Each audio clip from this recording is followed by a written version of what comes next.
Mungkin bagi sebagian orang yang memiliki suatu hobi akan rela melakukan apa saja untuk melakukan atau mendapatkan barang kesukaan. Tidak berperilaku negatif, seorang pria asal Kediri menghebohkan jagat maya karena berani menukar satu unit mobil Avanza hanya untuk dua jenis tanaman hias. Waduh, mahal banget tuh tanaman kayaknya. Belakangan ini masyarakat tengah heboh dengan tanaman hias sejak masa pandemi.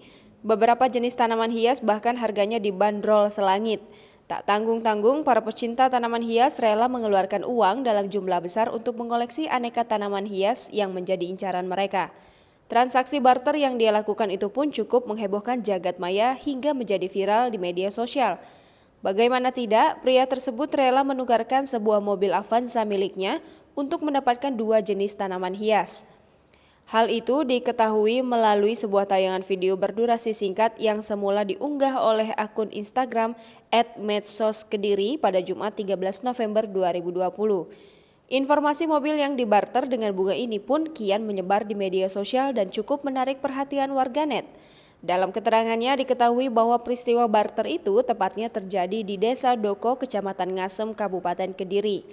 Pria yang diketahui merupakan seorang kolektor tersebut rela menukarkan satu unit mobilnya dengan tanaman hias jenis pilo dan kaladium. Nampak dalam video saat berjabat tangan melakukan transaksi tersebut, pria berjaket coklat memegang satu pot pilo dibantu seorang lainnya yang memegang tanaman jenis kaladium. Sedangkan pria berkaus putih dan mengenakan topi berjabat tangan dengannya terlihat memegang dokumen kendaraan. Sementara itu di hadapan mereka terlihat ada dua pot tanaman pilo lainnya yang diletakkan di atas tanah. Sedangkan satu pot lainnya dipegang oleh seorang remaja pria. Hingga berita ini dimuat, tidak diketahui pasti kapan transaksi barter itu terjadi. Tidak diketahui pula apakah rekaman peristiwa dalam video tersebut benar adanya demikian atau hanyalah sebuah rekayasa. Kendati demikian, transaksi barter antara mobil dan tanaman hias itu memanglah di luar nalar.